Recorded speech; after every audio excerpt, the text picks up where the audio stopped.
I never believed in fate until the day I knelt on cold marble and whispered Italian to a crying child. It was supposed to be an ordinary Saturday. I'd taken the train into the city to meet my college roommate for brunch, nothing unusual, nothing dangerous, but Sarah texted 30 minutes before we were supposed to meet, canceling because her boyfriend had surprised her with concert tickets. I wasn't angry. I was never angry at things like that, so I wandered. The gallery district had always calmed me. Something about the quiet elegance of the buildings, the way sunlight filtered through expensive glass, made the world feel softer. I'd stopped in front of a boutique window, admiring a dress I'd never buy, when I heard it, crying. Not the bratty wail of a tired toddler, but the broken, terrified sobs of a child who'd realized they were alone. I turned and saw her, immediately a little girl, maybe 4 years old, standing in the center of the plaza. Her dark curls were tied with a white ribbon that had come loose. Her hands were balled into fists, and tears streaked her flushed cheeks. People walked past her. Some glanced. No one stopped. I didn't think. I just moved. "Hey," I said softly, kneeling in front of her. "Hey, sweetheart, it's okay." She looked at me with enormous brown eyes and said something I didn't understand at first. Then I caught it. Italian. She was speaking Italian. My minor in Romance languages had felt useless for years. I'd taken it because I loved the sound of Italian, the way it rolled and sang. I'd never imagined I'd actually need it. "Non pianger," I murmured, reaching out slowly. "Don't cry." "Dove è tua madre?" "Where is your mother?" Her eyes widened. She lunged forward and grabbed my hand with both of hers, holding on like I was the only solid thing in her world. "Sono sola," she sobbed. "I'm alone." My heart broke. "No, non sei sola," I whispered. "You're not alone. I'm here. I'll help you find your family." I stayed crouched there, holding her small hands, speaking soft Italian phrases I hadn't used since graduation. She stopped crying. She didn't let go, but she stopped crying. That was when I felt it. The weight of someone's gaze. I looked up, and the world tilted. A man stood 15 feet away, perfectly still in the middle of the moving crowd. He was tall, broad-shouldered, dressed in a black suit that probably cost more than my rent. His dark hair was swept back, and his face. God, his face was carved from stone. Sharp jaw, strong nose, eyes so dark they looked black from where I knelt. He wasn't looking at the little girl. He was looking at me. And he wasn't blinking. Something cold slithered down my spine. Not fear, exactly. Something worse. Something that felt like recognition, though I'd never seen him before in my life. The little girl tugged my hand and said something else, pulling my attention back. I smiled at her, brushing a curl from her damp cheek, and stood slowly, still holding her hand. That was when the man moved. He didn't rush, he didn't shout. He walked toward us with the kind of calm that made everyone else step aside without realizing they were doing it. People parted for him like water around a stone. When he stopped in front of me, I had to tilt my head back to meet his eyes. "Julia," he said quietly. The little girl gasped and released my hand. She ran to him, and he caught her easily, lifting her into his arms without breaking eye contact with me. His voice was deep, controlled. And when he spoke again, it was in English, his accent faint but unmistakable. "She wandered away from her aunt," he said. "Thank you for staying with her." I nodded, suddenly unsure what to do with my hands. She was scared. I'm glad she's okay." He studied me for a long moment, his gaze moving over my face like he was committing it to memory. The little girl tucked her head against his shoulder, finally calm. "You speak Italian," he said. "A little. I studied it in college. You're fluent." I blinked. "Not really. You calmed her when no one else could." His tone was flat, but something flickered in his expression. "What's your name?" I should have lied. I don't know why I didn't. "Emma," I said. "Emma Castellano." His eyes narrowed slightly. "Castellano. It's my mom's family name. Her grandparents were Italian, but I've never even been to Italy. I was babbling. I stopped. He didn't smile. He didn't soften. But something shifted in the air between us, something I didn't understand. "Thank you, Emma," he said quietly. Then he turned and walked away, the little girl still clinging to him. A woman in a cream-colored coat rushed forward from the crowd, her face pale with relief, and took the child from him. But even as they spoke, even as the little girl was passed into her aunt's arms, the man glanced back at me, and I felt it again. That weight, that pull, like standing too close to the edge of something I couldn't see. I should have walked away. I should have gone home, texted Sarah about the weird encounter, and never thought about it again. But as I turned toward the train station, my phone buzzed. An unknown number. I stared at it. I almost didn't open the message. But I did. "Unknown, you will be contacted. Do not be alarmed." My breath caught. I stopped walking. People flowed around me, annoyed, but I didn't move. My fingers hovered over the screen, shaking slightly. I typed back, "Me, who is this?" No response. I waited 5 minutes. 10. Nothing. I shoved my phone into my pocket and hurried toward the train, my pulse hammering in my ears. It was nothing. Some prank. Some wrong number. But I didn't believe that, because when I looked over my shoulder just once before descending into the subway, I saw a man in a dark coat standing at the top of the plaza steps, watching me. He didn't move. Didn't follow. He just watched. And when I blinked, he was gone. I didn't tell anyone. Not Sarah. Not my roommate. Not my parents when they called that evening to check in. Because how do you explain the feeling that your life just changed, and you don't know why? I lay in bed that night staring at the ceiling, replaying the encounter in my mind. The little girl's tears, the man's eyes, the text message. "You will be contacted." I should have been afraid, but all I felt was the strange, suffocating certainty that I'd been seen. And I couldn't unsee him. 3 days passed. Nothing happened. I went to work at the elementary school where I taught 2nd grade. I graded papers. I smiled at my students. I pretended everything was normal, but I checked my phone constantly. And every time I walked home, I felt eyes on me. I told myself I was being paranoid, that the encounter had rattled me more than it should have, that there was no reason for a stranger to care about me just because I'd helped a lost child. But the text message sat in my phone like a stone. "You will be contacted." By whom? Why? On Wednesday evening, I stopped at the corner deli near my apartment to pick up groceries. It was the same place I always went, small, cramped, run by a man named Sal, who'd known me since I moved to the neighborhood 2 years ago. "Emma," he called when I walked in, his round face breaking into a smile. "The usual?"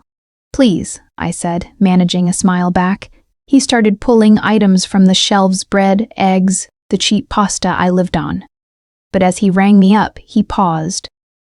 "You okay, kid?" he asked, his bushy eyebrows drawn together. "You look tired."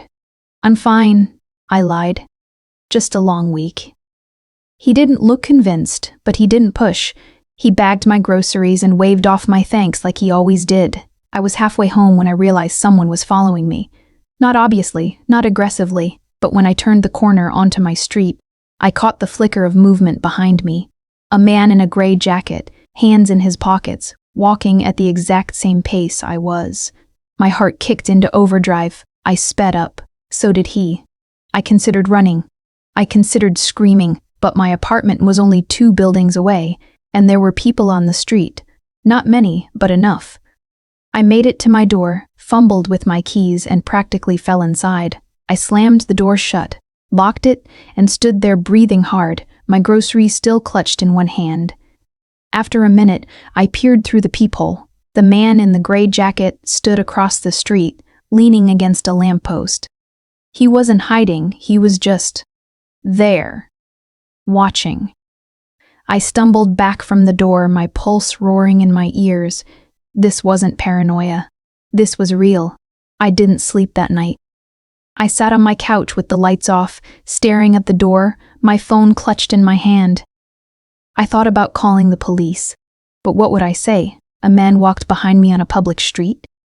They'd think I was crazy. Maybe I was. At 2:37 a.m., my phone buzzed. I nearly dropped it. Another message, same unknown number. Unknown, tomorrow, 4 p.m. The car will be black. Get in. My blood turned to ice. I stared at the screen, my hands trembling so hard I could barely hold the phone. This was insane. I typed back with shaking fingers. Me, who are you?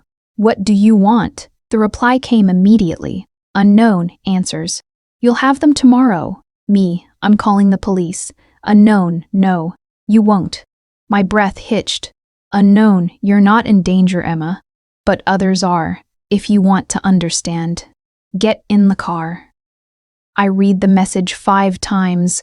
Others are in danger. What did that mean? I thought of the little girl, her tear-streaked face, the man who'd held her so gently but looked at me like I was a puzzle he needed to solve. I didn't respond. But I didn't call the police either. The next day passed in a haze.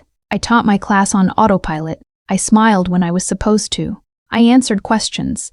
But inside, I was unraveling. At 3:45 p.m., I stood outside the school building, my bag slung over my shoulder, watching the street.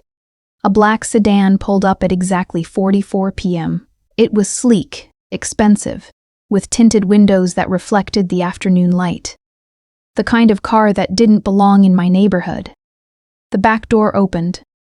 No one got out. It just waited. I should have run. I should have gone back inside, called someone, done anything except what I did. But I thought of the message. Others are in danger. And I thought of the little girl. I walked to the car. The interior was leather and silence. A man sat in the driver's seat. Broad, silent, his eyes hidden behind sunglasses. He didn't speak. He didn't turn around. The door closed behind me and the car began to move. "Where are we going?" I asked, my voice barely steady. No answer. "Please," I tried again. "I just want to know Mr. Prive." "DeLuca will explain," the driver said quietly. My heart stopped. "DeLuca?" I whispered, but he said nothing else. The car drove for 20 minutes, leaving the city behind. We passed through neighborhoods I didn't recognize, streets that grew quieter and wider, until finally, we turned onto a private road lined with iron gates and towering trees. At the end of the road sat a mansion. Not a house. A mansion. Stone walls, ivy. Windows that gleamed like black mirrors in the fading light. The car stopped in front of the entrance, and the driver got out to open my door. I didn't move. "Miss," he said, his tone firm but not unkind. "He's waiting." I forced myself to step out. The air smelled like jasmine and rain. The massive front door opened before I reached it, and a woman in a black dress appeared. Middle-aged, elegant, her expression unreadable. "This way," she said. I followed her inside. The entrance hall was all marble and chandeliers. My footsteps echoed. Every instinct in my body screamed at me to turn and run, but I kept walking, my hands clenched at my sides. The woman led me down a long corridor and stopped in front of a heavy wooden door. She knocked once. "Entra," came a voice from inside. "Enter." She opened the door and stepped aside. I walked in. The room was an office, dark wood, leather chairs, floor-to-ceiling bookshelves. A fire crackled in the hearth, and behind a massive desk, bathed in golden light, sat the man from the plaza. He rose when he saw me. His suit was different, charcoal gray this time, but everything else was the same. The sharp lines of his face, the controlled stillness, the eyes that pinned me in place like I was something rare and breakable. "Miss Castellano," he said quietly, "thank you for coming." I couldn't speak. He gestured to the chair across from him. "Please, sit." I didn't move. "Who are you?" "My name," he said, his voice low and steady, "is Dante DeLuca." The name meant nothing to me, but the way he said it, like It was a title, a warning, a promise made my knees weak. And you, he continued, his gaze never leaving mine, are going to tell me everything about your family. I sank into the chair because my legs wouldn't hold me anymore. Dante DeLuca remained standing, his hands resting on the back of his chair, his posture controlled, but his attention absolute. He looked at me the way scientists must look at slides under microscopes, clinical, thorough, searching for something invisible to everyone else. My family, I managed. My voice came out smaller than I wanted. I don't understand. Why would you— Your mother's maiden name, he interrupted. Castellano, tell me about her family. I blinked. There's nothing to tell. Her grandparents immigrated from Italy in the 50s. They ran a bakery in Brooklyn. They're both gone now. My mother doesn't even speak Italian. She never learned. I only studied it because I thought it sounded beautiful. The confession felt childish in this room, in front of this man. His expression didn't change. Your grandmother maternal. What was her full name before marriage? Rosa? Rosa Moretti, I think? I barely knew her. She died when I was 7. Something flickered across his face. Not surprise. Something darker. Moretti, he repeated softly. Why does it matter? I asked, my pulse quickening. I helped a little girl. That's all. Why am I here? Why did you have me followed? He moved then, walking slowly around the desk. He didn't sit. He stood near the fireplace, one hand resting on the mantel, his profile sharp against the flames.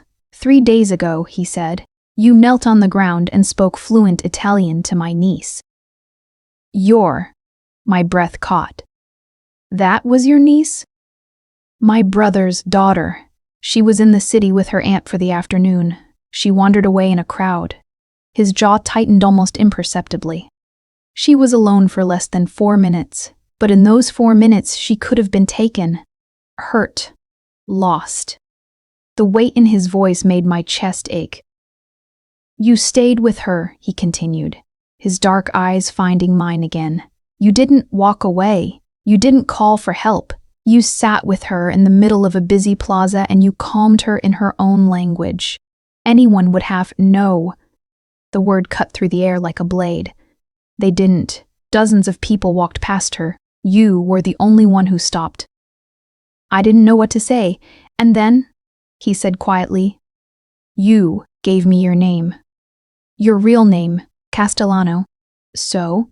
He tilted his head slightly, studying me. Do you know what that name means in my world, Emma? I shook my head slowly. It means blood, he said. Old blood, dangerous blood. Blood that was supposed to be gone. The room felt too small suddenly, too warm. I don't understand, I whispered. Dante moved closer, not threateningly, but deliberately. He stopped a few feet away, his hands in his pockets now, his gaze unwavering. 70 years ago, he said, there were 5 families that controlled everything in the northeastern corridor. They weren't governments. They weren't corporations. They were something else. And the Castellano family was one of them. My mouth went dry. But there was a war, he continued. Internal. Bloody. And when it ended, the Castellano name disappeared. Everyone assumed the line had been severed. Eliminated. That's not. I started, but my voice faltered. Your great-grandfather, Dante said, his tone almost gentle now, changed his name when he came to America. He wanted a quiet life, a safe life. He buried who he was.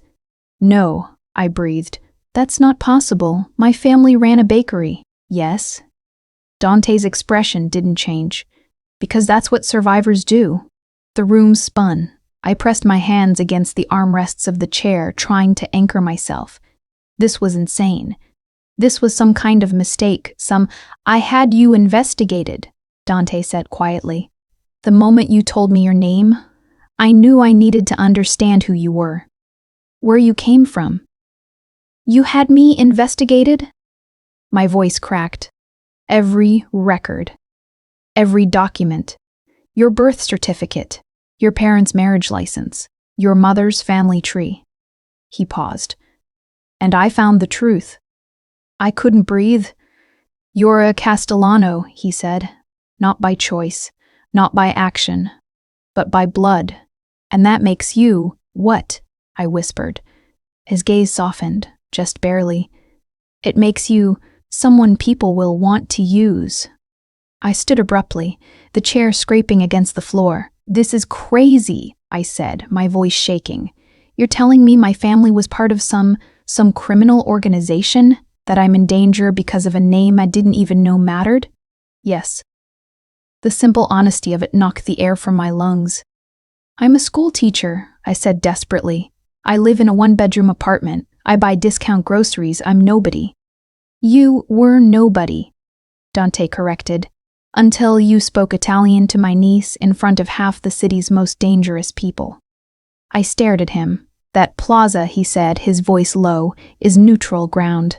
A place where truces are honored, where families meet, and you appeared there, out of nowhere, speaking fluent Italian, carrying the Castellano name." He paused. "People noticed." "What people? The kind who remember grudges that are decades old." My knees weakened again. I sank back into the chair. "I didn't know," I whispered. "I swear I didn't know. I believe you." I looked up at him, startled.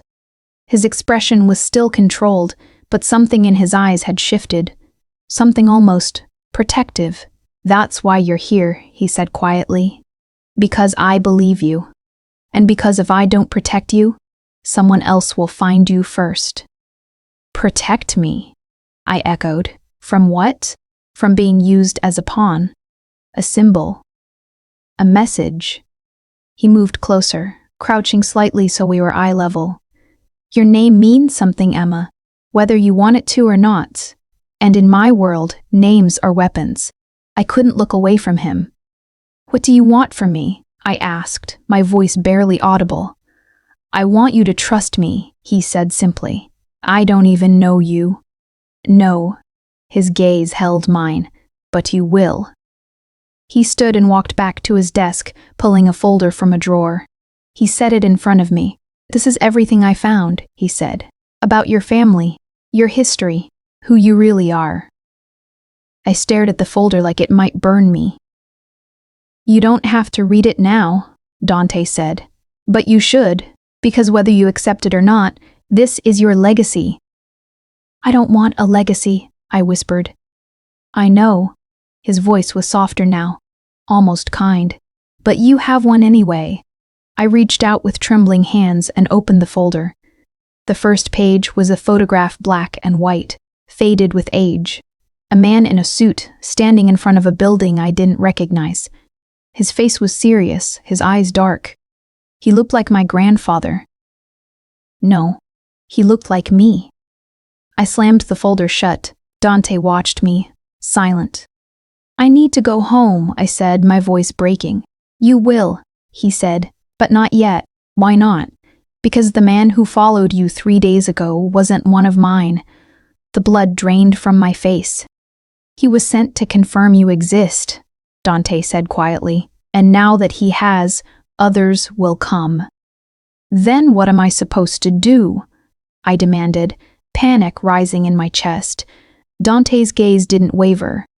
"You stay here," he said, "under my protection, until I can guarantee your safety. You can't just, I can." His tone left no room for argument. "And I will." I stared at him, my heart hammering. "Welcome to my world, Emma," he said softly, and I realized with cold, creeping certainty that I'd just lost control of my own life. The room they gave me was larger than my entire apartment. Floor-to-ceiling windows overlooked gardens. I couldn't see clearly in the darkness. The bed was enormous, draped in silk the color of champagne. There was a bathroom with marble counters and a bathtub deep enough to drown in. It was beautiful. It was a prison. I stood in the center of the room, still holding my bag, the same bag I'd carried to work that morning, back when my life made sense.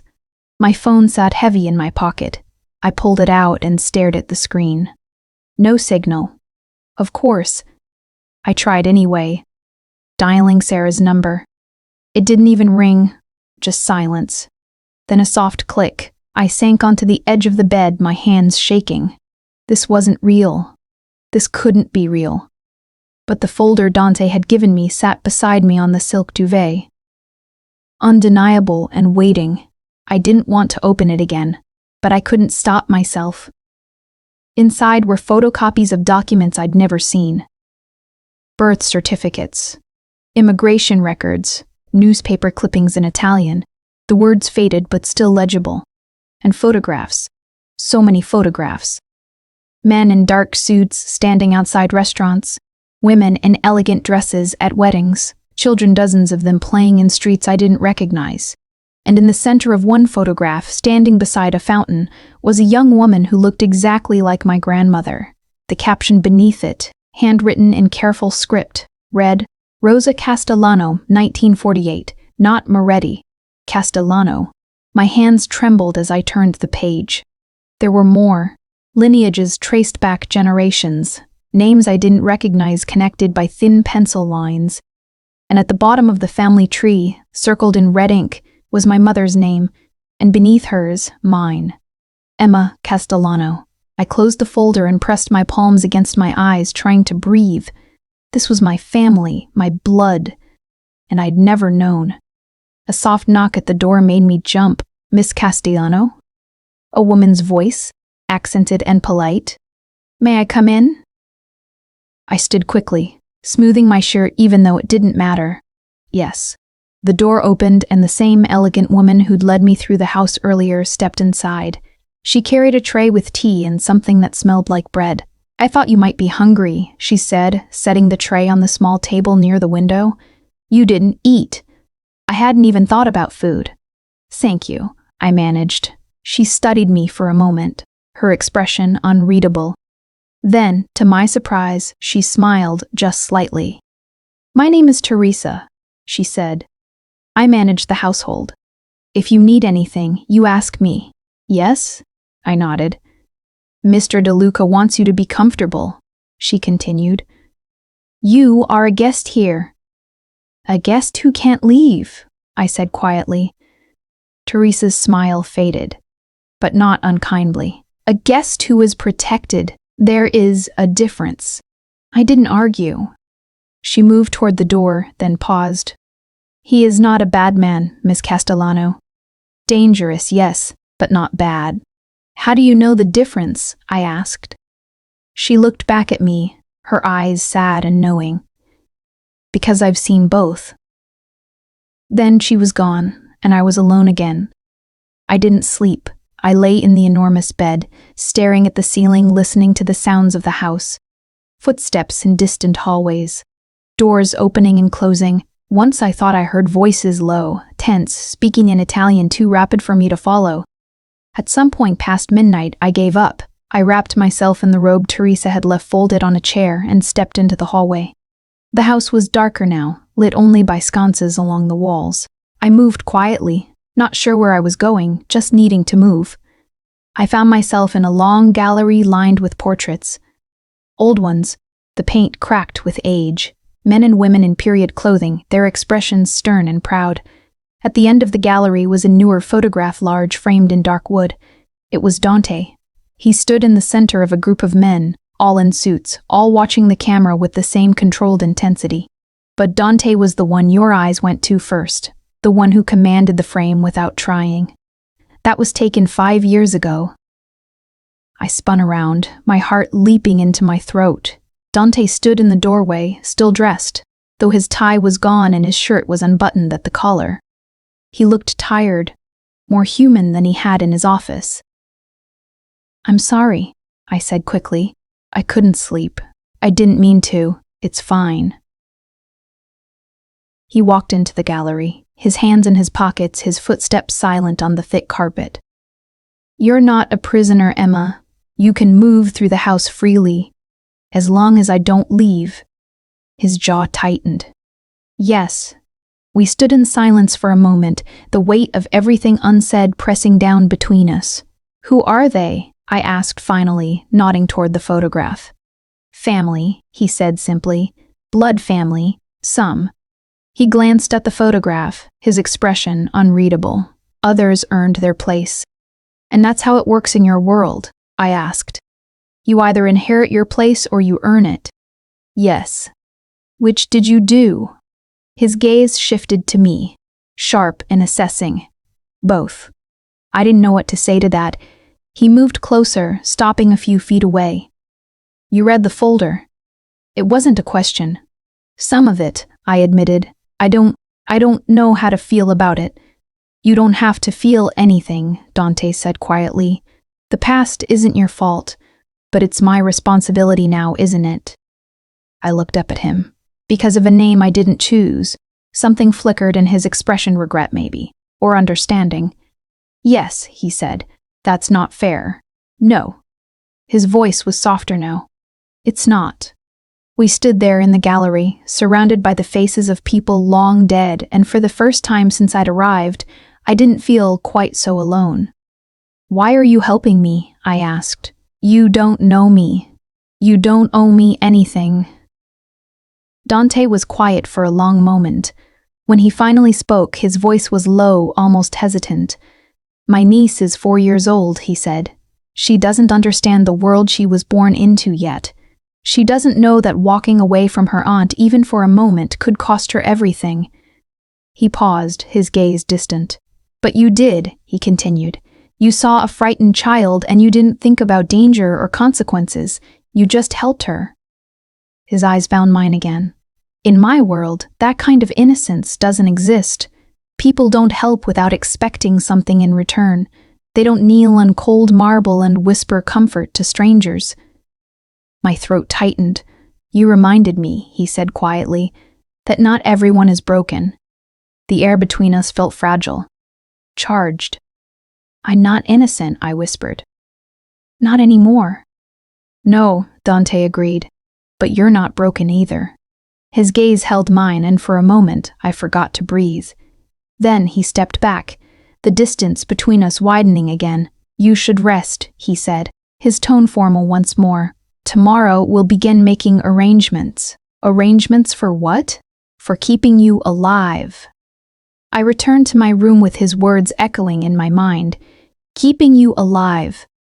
I should have been terrified, but all I could think about was the way he looked at me in the gallery like I was something precious and dangerous all at once, and the way my heart had stuttered when he stood close enough for me to catch the scent of him, smoke and cedar and something darker I couldn't name. I climbed into bed and pulled the covers up to my chin, staring at the ceiling. I didn't know Dante DeLuca. I didn't trust him. But somewhere between the plaza and this gilded cage, he'd become the only solid thing in my collapsing world. And that terrified me more than anything else. Morning came too quickly. I woke to sunlight streaming through windows. I'd forgotten to cover and the sound of birds I couldn't see. For one blissful moment, I thought I was home. Then I saw the silk canopy above me and remembered. This was real. A soft knock came at the door before I could spiral further. Miss Castellano, Teresa's voice, breakfast is ready. Mr. Cryptis, DeLuca is waiting. I dressed quickly in the same clothes I'd worn yesterday. Jeans and a sweater that suddenly felt too casual for this house, and followed Teresa downstairs. She led me to a sunroom I hadn't seen the night before. Glass walls overlooked gardens that were breathtaking in daylight, manicured hedges, stone pathways, a fountain at the center that caught the morning light. Dante sat at a small table reading something on his phone. He looked up when I entered. Good morning, he said, setting the phone aside. He gestured to the chair across from him. Please. I sat. The table was set with more food than two people could possibly eat: pastries, fruit, eggs, things I didn't have names for. My stomach growled despite everything. Eat, Dante said, pouring coffee into a delicate cup and sliding it toward me.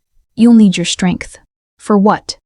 For understanding what happens next. I picked up the coffee. More for something to do with my hands than because I wanted it. It was perfect, rich, strong, exactly the way I liked it. I didn't ask how he knew. Last night, Dante said, his tone businesslike now, I made several calls. I reached out to people who owe me favors, people who keep track of movements in the city. And? And you were right to be afraid.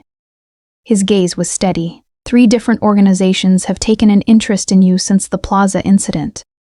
My coffee cup rattled slightly as I set it down. 3? The Rossi family, because they have old grudges against the Castellano name. The Vitali Syndicate, because they think you might be leverage against me. And a smaller group mercenaries, essentially, who were hoping to sell you to the highest bidder. The room tilted. Sell me, I repeated numbly. Information. Access. Bloodline claims. Dante's expression darkened. You're valuable, Emma, even if you don't want to be. What do I do? My voice came out smaller than I intended. You stay here, you stay close. And you let me handle it. For how long? Until it's resolved. And when will that be? Dante leaned back in his chair, his gaze never leaving mine. When everyone who thinks they can use you is convinced it would be fatal to try. The rest of breakfast passed in tense silence. I picked at a pastry I couldn't taste while Dante made notes on his phone, his expression unreadable. When Teresa came to clear the table, he stood. Walk with me, he said. It wasn't a request. We stepped out into the gardens, and the air was cooler than I'd expected. Fresh, clean, carrying the scent of jasmine and something herbal I couldn't place. Dante walked with his hands clasped behind his back, his pace measured. I followed slightly behind, unsure if I was allowed to walk beside him. You're wondering why I'm telling you all this, he said without looking at me. Yes, because secrets are dangerous, he said. In my world, the people who die are usually the ones who don't know enough to protect themselves. And you think telling me makes me safer? I think understanding your situation gives you a chance. He stopped, beside the fountain, turning to face me. You're not a soldier, Emma. You're not built for this, but you're smart. And if you're smart, you'll listen. I crossed my arms, suddenly defensive. I'm listening. There are rules here, Dante said. Simple ones. Follow them and you'll stay alive. Rules, I echoed. Yes. He counted them off on his fingers. 1. You don't leave the property without my permission. 2. You don't contact anyone from your old life, not friends, not family, not your employer. 3. If I tell you to do something, you do it immediately. No questions. My jaw tightened. You want me to be obedient. I want you to be alive. His tone sharpened. This isn't a negotiation. These people don't care about your feelings or your independence. They care about what you represent. And what do I represent to you? I demanded, anger flaring unexpectedly. Another problem to manage, another asset to control? Dante's eyes narrowed. No, he said quietly. You represent something I thought was gone. What? He didn't answer. Instead, he turned back toward the house. Come. There's something you need to see. He led me through corridors I hadn't explored. Deeper into the mansion, we passed rooms with closed doors, a library that looked untouched, a sitting room where 2 men in suits stood as we walked by. They didn't speak, they just watched. Finally, Dante stopped in front of a heavy door and unlocked it with a key from his pocket. Inside was a security room. Monitors lined the walls, dozens of them, showing different angles of the property. The gardens, the driveway, the gates, even the street beyond. This is how we stay safe, Dante said, gesturing to the screens. We see everything. We know who comes, who leaves, who watches. I stared at the monitors, my stomach sinking. This is your life? I asked quietly. This is survival. He stepped closer to one screen and tapped it.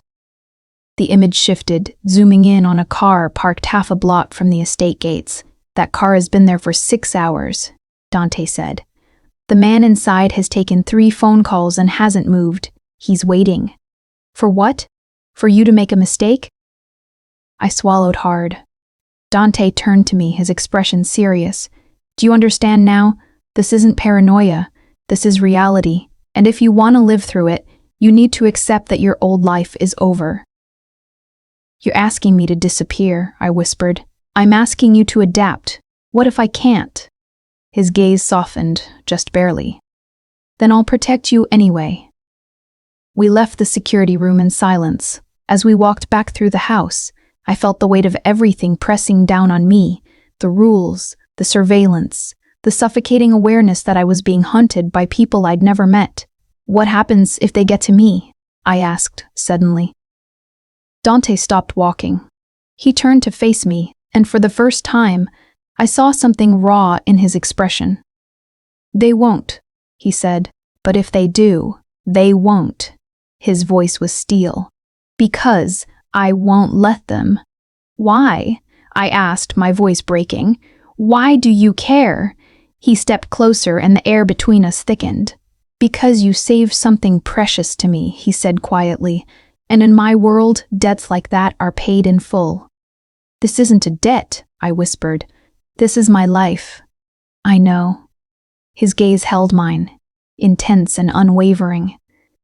And I will guard it with mine. The words hung between us, heavy and undeniable. I didn't know what to say. I didn't know if I believed him.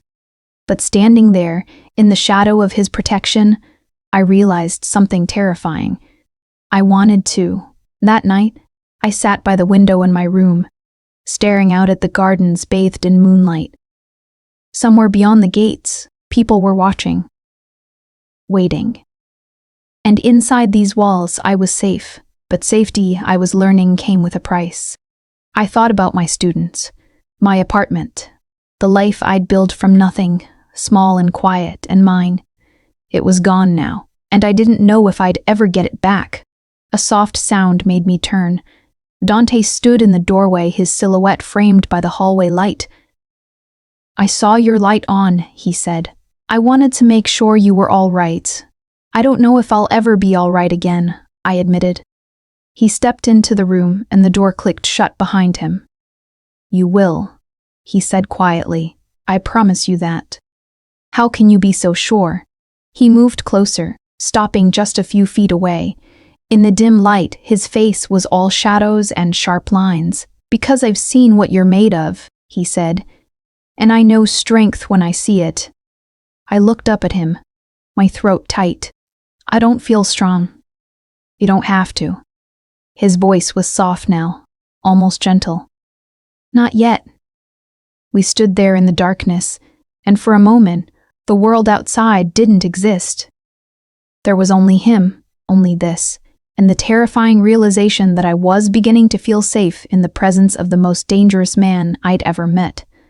A week passed, 7 days locked behind gates I couldn't see beyond, 7 days of routines I didn't choose, breakfast in the sunroom, walks in the garden under Teresa's watchful eye, evenings spent in my gilded room with books I couldn't focus on.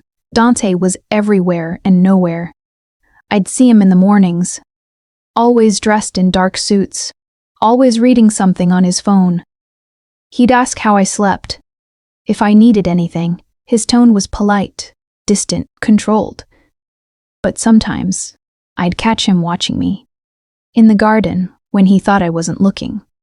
In the hallway, when I passed him on my way to another empty room. His gaze would linger, just a moment too long, his expression unreadable. And every time my heart would stutter. I told myself it was fear. I told myself it didn't mean anything. I was lying. On the 8th day, I broke. It happened over something small, a request to call my mother. Just to tell her I was okay. I'd asked Teresa first, then one of the men who stood outside my door at night. Both had given me the same answer. Ask Mr. DeLuca. So I did. I found him in his office, the same room where he'd first told me the truth about my name. He was on the phone, speaking rapid Italian, his tone sharp. I waited in the doorway until he noticed me. He ended the call immediately. Emma, he said, standing. What's wrong? I want to call my mother. He went still. You know that's not possible. She'll worry, I said, stepping into the room. She'll think something happened to me. I just need 5 minutes. No. The word was final. Dante, please. Every call you make is a risk, he said, his voice firm. Your phone is being monitored. Your mother's phone is being monitored. If they trace any contact back to you, they'll know you're still in the city. They'll escalate. Then I'll be careful. No. He walked around the desk, his expression hardening. You don't understand what careful means in this situation. One mistake, Emma. That's all it takes. I understand that you've taken over my entire life. The words burst out of me before I could stop them. I understand that I'm trapped here, that I can't talk to anyone, that I have no control over anything anymore. You're alive, Dante said, his voice dangerously quiet. That's what you have. This isn't living, I shot back, my hand shaking. This is existing in a cage, and I didn't ask for any of it. No, he agreed, his jaw tight. You didn't, but it's yours now, and you can either accept it or you can make things worse for both of us. How could they possibly get worse? His eyes flashed. You want to know how, he said, his voice dropping. I'll show you. He led me back to the security room. This time he didn't speak. He just pulled up footage on one of the monitors, grainy, black and white, time-stamped from 2 nights ago. The image showed a street I didn't recognize. A man walking alone. He looked ordinary, jacket, jeans, hands in his pockets. Then a car pulled up beside him. 3 men got out. What happened next made my stomach turn. I looked away, but Dante caught my arm not roughly, but firmly. Watch, he said. I forced myself to look back. The man tried to run. He didn't make it far. They dragged him into the alley, and the camera angle shifted, following. I saw the flash of a blade. I heard nothing, no sound on the recording, but I didn't need to. When it was over, the men left the body and drove away. Dante stopped the footage. I stood there, shaking, unable to speak. That man, Dante said quietly, worked in a cafe your mother visits every Saturday. He was paid to watch her, to report if he made contact. My blood turned to ice. When I found out, Dante continued, his tone flat, I made sure he couldn't report anything ever again. I stared at him, horror and understanding crashing together. You killed him, I whispered. No, my people did. On my order. He turned to face me fully. Because that's what it takes to keep you safe, Emma. That's the world you're in now. I couldn't breathe. So when I tell you that you can't call your mother, he said, his voice hard, it's not because I want to control you. It's because if I let you, more people die, and some of them might be people you love. I left the security room in a daze. I made it halfway down the corridor before my legs gave out. I sank against the wall, pressing my hands over my mouth, trying not to be sick. This was real. This was the cost of my name, my blood, my existence. Footsteps approached, and I looked up. Dante stood over me, his expression no longer hard, just tired. I didn't want you to see that, he said quietly. But you needed me to. Yes. He crouched down, bringing himself to my level. I'm not a good man, Emma, he said. I've done things that would make you run if you knew the full truth, but I am very good at keeping people alive. At what cost? I whispered. Whatever it takes. His gaze held mine, unflinching. I know you hate this, he continued. I know you hate me for it, but I won't apologize for protecting you. I don't hate you, I said, the words escaping before I could stop them. Something flickered in his expression. You should. I know. We stayed like that, crouched in the hallway, the weight of everything between us too heavy to name. Finally, Dante stood and offered me his hand. I took it. His grip was warm, steady, and for just a moment, I let myself believe that as long as I held on, nothing could touch me. That night, I couldn't sleep again. But this time, I didn't wander the house. I stayed in my room, curled up in the chair by the window, staring at nothing. I thought about the man in the footage. The man who died because he'd been paid to watch my mother. I thought about Dante's voice when he'd said, "That's what it takes." And I thought about the way he'd looked at me in the hallway like he was carrying the weight of my safety on his shoulders, and he'd bear it until it crushed him. A soft knock interrupted my thoughts. I didn't answer, but the door opened anyway. Dante stood there, still dressed, though his tie was gone and his shirt was unbuttoned at the collar again. "I saw your light," he said. I can't sleep." He hesitated, then stepped inside, closing the door behind him. "Neither can I." We stood in silence, the air between us fragile. "I'm sorry," he said finally, "for what I showed you today, for what this has cost you. You said you wouldn't apologize. I lied." I looked at him surprised. He moved closer, stopping just a few feet away. "I've spent my entire life in this world," he said quietly. "I've forgotten what it's like for people who haven't. People like you." "People like me," I echoed. "You mean weak?" "No." His voice was fierce. "I mean good." The word hit me harder than I expected. "You think I'm good?" I whispered. "I know you are." He took another step closer, and I know I'm destroying that. Every day you stay here, every choice I make for you, I'm taking pieces of who you were. Then let me go. I can't. Why not? His jaw tightened. Because the thought of you out there, unprotected, hunted. He stopped, his control slipping. I can't. My breath caught. "Dante, you should hate me," he said again, his voice rough. "You should be afraid of me. But when you look at me, I don't see fear."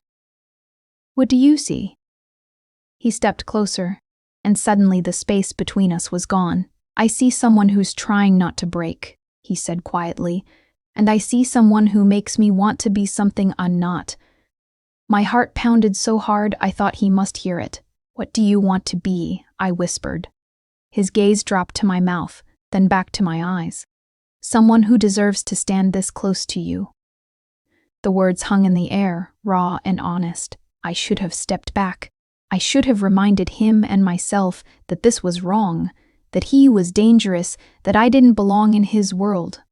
But I didn't. Instead, I did something reckless. I closed the distance between us and rested my hand against his chest, feeling the steady rhythm of his heartbeat beneath my palm. "You saved my life," I said softly.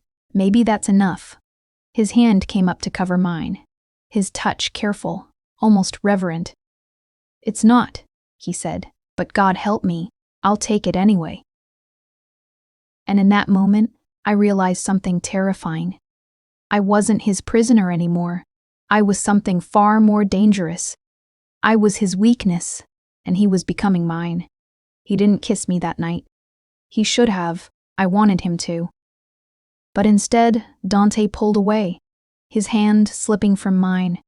His expression shuddered once more. "You should rest," he said, his voice carefully controlled.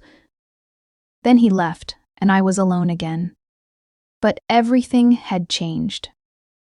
The next morning, I woke to find a note slipped under my door. The handwriting was sharp, precise. "There's a dress in your closet. Wear it tonight, D." I opened the closet and found it immediately a gown the color of midnight, elegant and simple, with a neckline that would bare my shoulders. It looked expensive. It looked like it had been made for me. I ran my fingers over the fabric, my pulse quickening. "What is this?" Teresa appeared at my door an hour later with answers I didn't want. "Mr. DeLuca is hosting a dinner tonight," she explained, setting down a breakfast tray I hadn't asked for. "Important guests. You'll be expected to attend. Why? Because he wants them to see you." My stomach dropped. "See me? Why would?" "To send a message," Teresa said calmly, "that you are under his protection, that anyone who touches you answers to him." I sank onto the bed, the dress suddenly feeling like a costume. "I don't know how to do this," I whispered. Teresa's expression softened. "You don't have to do anything. Just be there. Stay close to him. He'll handle the rest. And if I can't, then you trust that he will anyway." I spent the day in a haze of dread and anticipation. By the time evening came, my nerves were wound so tight I thought I might shatter. I dressed slowly, my hands trembling as I zipped the gown. It fit perfectly, of course it did. When I looked in the mirror, I barely recognized myself. I looked older, polished, like someone who belonged in Dante's world. I hated it. I loved it. A knock came at exactly 7 o'clock. I opened the door to find Dante standing there, dressed in a black suit that looked like it cost more than my yearly salary. His hair was swept back, his jaw clean-shaven, and when his eyes landed on me, something in his expression cracked. He didn't speak for a long moment. Then, quietly, "You look." He trailed off. "Terrified," I supplied. "Beautiful." The words sent heat rushing through me. He offered his arm, the gesture formal, controlled. "Stay close to me tonight. Don't speak unless I tell you to, and if anyone asks you a direct question, defer to me." "You want me to play the obedient woman?" His jaw tightened. "I want you to survive the next 3 hours." I took his arm. The dining room had been transformed. The long table was set with crystal and silver, lit by candles that cast everything in warm, flickering light. Men in dark suits stood in clusters, speaking in low tones. Women in elegant dresses watched from the edges, their gazes sharp and assessing. Everyone turned when we entered. I felt the weight of their stares like physical things. Dante's hand tightened over mine where it rested on his arm, a warning, or maybe a reassurance. "Gentlemen," he said, his voice carrying effortlessly, "thank you for coming." A man stepped forward, older, silver-haired, with eyes like chips of ice. "DeLuca, you said you had something important to show us." "I do." Dante's tone was smooth, dangerous. "I'd like to introduce you to Emma Castellano." The room went silent. Every eye fixed on me. "Castellano," the silver-haired man repeated slowly. "That name is a ghost."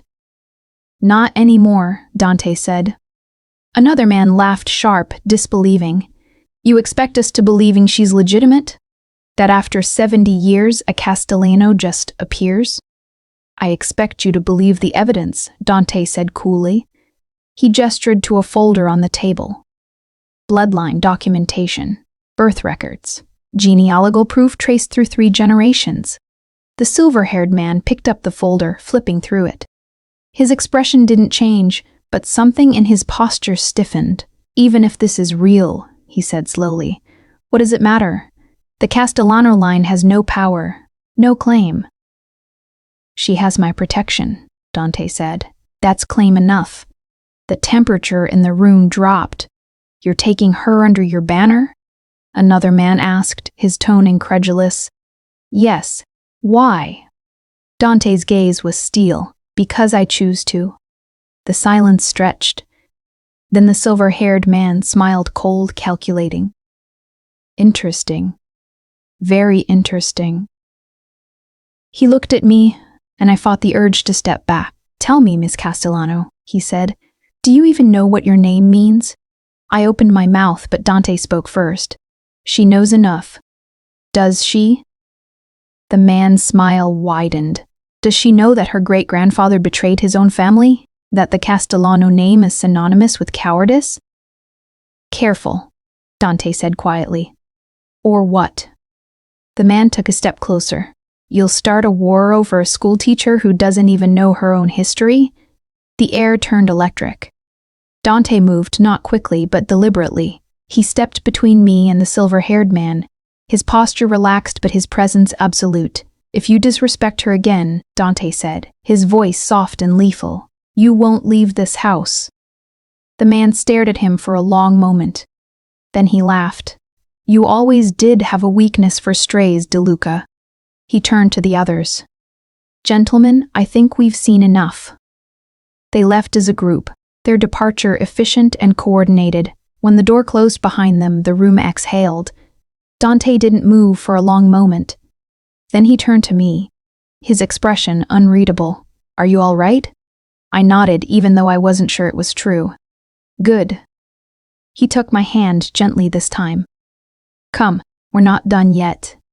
He led me out of the dining room, through corridors I'd never seen, until we reached a small sitting room lit only by firelight. The door closed behind us, and suddenly we were alone. "What just happened?" I asked, my voice shaking. "I made a statement," Dante said. He moved to the fireplace, his back to me. "Now everyone knows that touching you means going through me. And that man, the one who said those things about my family, Rossi, he has old grudges. Dante's shoulders were tense. He wanted to provoke me, to see if I'd break. Did? He turned to look at me, and the firelight caught the hard lines of his face. Almost, something in my chest tightened. Why? I whispered. Why would you risk a war over me? He crossed the room in 3 strides, stopping just inches away. Because the alternative, he said, his voice rough, is letting them take you. And I won't. I can't. Dante, do you understand what you've done to me? He demanded, his control finally slipping. I've spent years building walls, keeping everyone at a distance. I don't get close. I don't let people in. And then you... He stopped, his jaw working. Then I what? I asked softly. Then you knelt on the ground and saved something I love, he said, and I looked at you and saw something I thought was gone from this world. My breath caught. What did you see? He reached up, his hand hovering near my face, not quite touching. Light, he said simply. The word broke something in me. I stepped forward, closing the distance he wouldn't, and pressed my hand against his chest. I'm not light, I whispered. I'm just as trapped as you are. No. His hand finally touched my face, his thumb brushing my cheekbone. You're trapped because of me. There's a difference. Then let me go. I told you, I can't. Why not? I demanded, tears pricking my eyes. If I'm so important, if I'm destroying your control, why keep me here? His eyes searched mine, raw and desperate. Because the thought of you out there without me. His voice cracked. I'd rather burn this entire world down than let anyone hurt you. The confession hung between us, enormous and terrifying. You don't even know me, I whispered. I know enough. His hand slid into my hair and I stopped breathing. Tell me to stop, he said, his voice barely audible. Tell me this is wrong, and I'll walk away. I should have. Every rational part of me screamed to step back, to remember who he was, what he'd done, the darkness he lived in. But I was tired of being rational. I was tired of being afraid. I can't, I whispered. Something fierce flashed in his eyes. Emma, don't stop, I breathed. And he didn't. He kissed me like I was the answer to a question he'd been asking his entire life, fierce and desperate and achingly gentle all at once. His hand cradled the back of my head while his other arm wrapped around my waist, pulling me against him. I'd been kissed before, but never like this. Never like I was something precious and dangerous and entirely his. When he finally pulled back, we were both breathing hard. This changes everything, he said roughly. I know. You'll never be safe again. I know that too. His forehead pressed against mine. Then God help us both, he whispered. And I realized with stunning clarity that I'd just crossed a line I could never uncross. I'd fallen for the most dangerous man in the city. And I didn't want to go back. I didn't sleep in my room that night. Dante didn't ask me to stay. He didn't have to. After the kiss, after the way he'd held me like I was the only real thing in his world, I couldn't walk away. We stayed in the sitting room, the fire burning low, talking in whispers about nothing and everything. He told me about his niece, how she loved stories about princesses, but insisted they all carry swords. How she'd asked him once why he never smiled.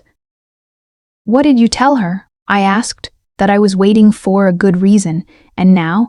His fingers traced slow patterns on my arm where I'd curled against him on the sofa. Now I'm beginning to remember what one looks like.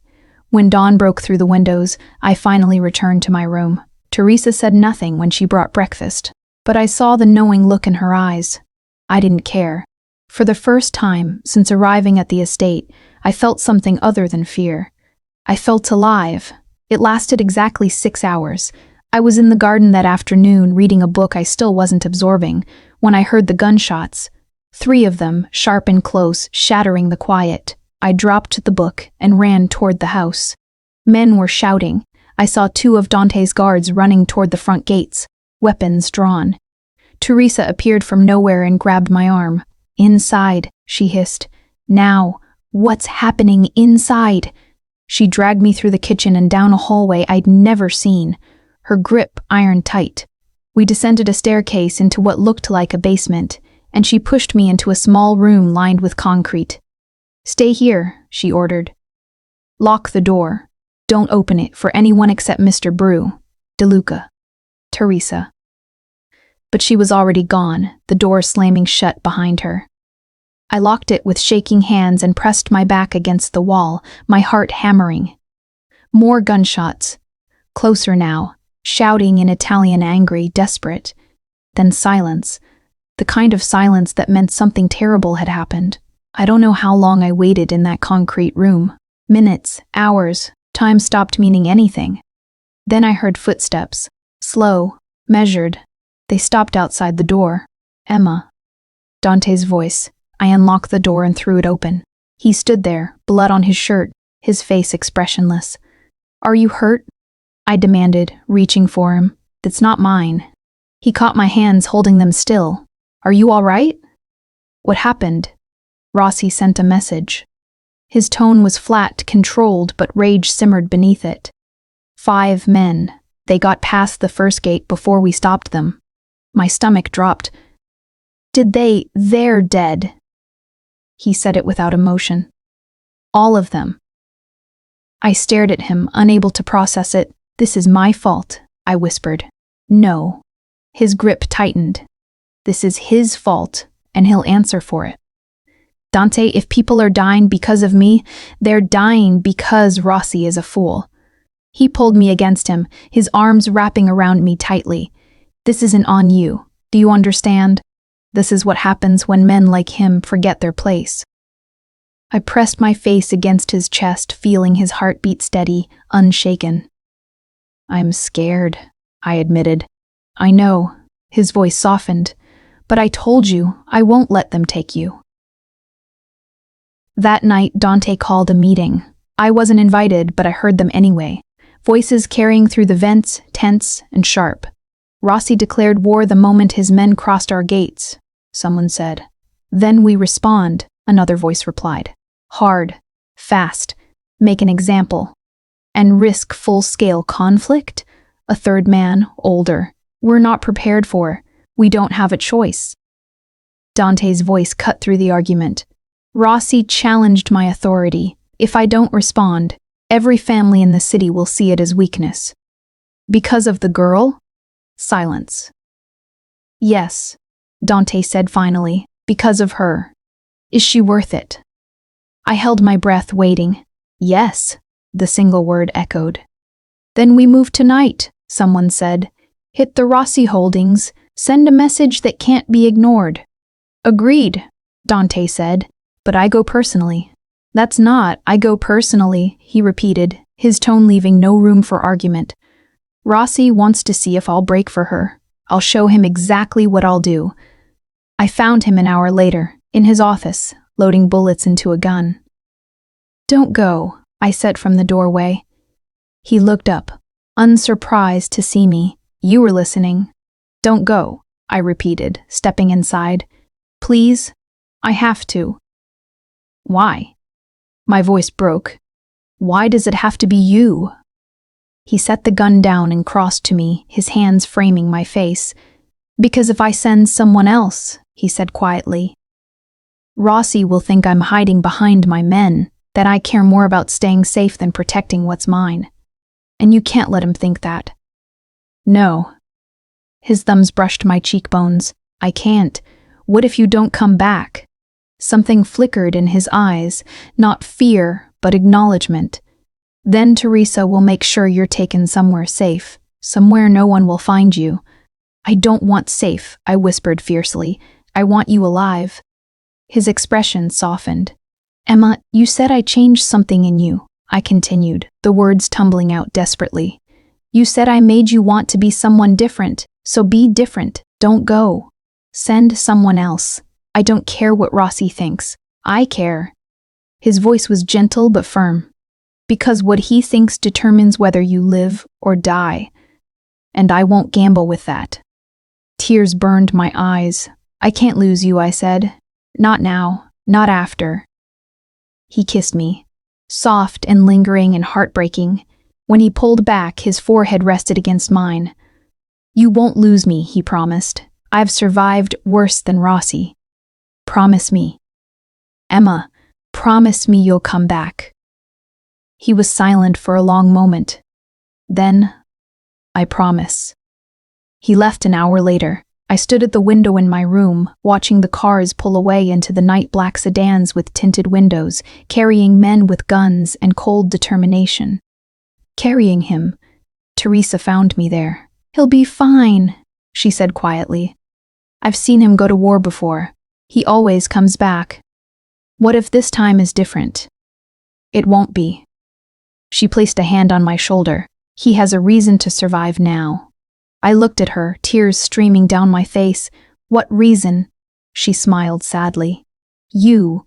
The hours crawled by. I paced my room. I sat. I stared at nothing. Every sound made me jump. Was it cars returning? Gunshots? Sirens? At midnight, Teresa brought tea. I didn't drink.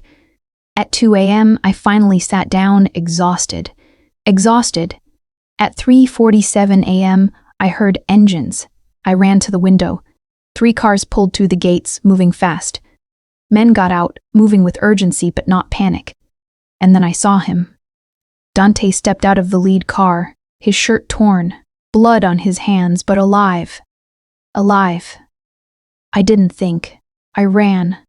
Down the stairs, through the hallways, past the guards who tried to stop me. I burst through the front door just as he reached the steps. He looked up, surprised. I threw myself at him. He caught me, his arms wrapping around me tightly, and I buried my face against his neck, sobbing. You're alive, I gasped. You're alive. I promised, he murmured against my hair. I pulled back just enough to look at him at the cut above his eyebrow, the bruise forming on his jaw, the exhaustion in his eyes. You're hurt. I'm fine. You're bleeding. I'm fine, he repeated, his hands framing my face, because I had something to come back to. And then he kissed me again, fierce and claiming and filled with the relief of a man who'd stared down death and survived. When we finally pulled apart, I was shaking. Did you? I couldn't finish the question. Rossi won't be a problem anymore, Dante said quietly. I understood what he meant. I should have been horrified, but all I felt was relief. Take me inside, I whispered. He lifted me into his arms without a word and carried me through the door. Past the guards, past Teresa's knowing smile, up the stairs to his room, not mine. He set me down gently, and I reached for him. Emma, he said, his voice rough. If we do this, I know what it means, I interrupted. You'll be mine. His eyes searched my face. Completely. I already am, I whispered, and I meant it. Morning came too soon. I woke wrapped in sheets that smelled like cedar and smoke, in a room that wasn't mine, beside a man who had irrevocably changed everything. Dante was already awake. He lay on his side facing me, his dark eyes tracing my face like he was memorizing it. The cut above his eyebrow looked worse in daylight, the bruise on his jaw deepening to purple. You should still be sleeping, he murmured. So should you. His mouth curved, not quite a smile, but close. I don't sleep much. Why not? Too many ghosts. I reached up and touched the bruise gently. He winced slightly but didn't pull away. Does it hurt? Yes, you should have someone look at it. I have someone looking at it right now. Heat crept up my neck. He caught my hand and pressed a kiss to my palm. How do you feel? He asked quietly. I knew what he was really asking. Do you regret it? Different, I admitted. Like I crossed a line I can't uncross. You did? I know. I met his gaze steadily. I don't regret it. Something fierce and possessive flashed in his eyes. He pulled me closer, his lips finding mine in a kiss that was both gentle and claiming. When we finally emerged from his room, the house felt different. The staff no longer looked at me like I was a guest. They looked at me like I belonged to him. Breakfast was quiet. Dante received phone calls throughout, tersy conversations in Italian that he took in his office. I sat in the sunroom with Teresa, who said nothing but whose expression spoke volumes. "You can ask," I said finally. She looked up from the flowers she was arranging. "Ask what?" "Whatever you're thinking." She set down the shears and studied me. "I'm thinking you made your choice, and choices in this world are permanent." "I know, do you?" Her tone wasn't unkind, just honest. "Because there's no going back now, Miss Castellano. You're not just under his protection anymore. You're his." The word should have felt like a chain. Instead, it felt like an anchor. "I understand," I said quietly. "I hope so." Teresa returned to her flowers. "Because the moment word spreads, and it will, every enemy he has will see you as a target. More than they already do?" She smiled grimly. "Much more." The call came that afternoon. Dante was in his office when I heard him shout a rare break in his control.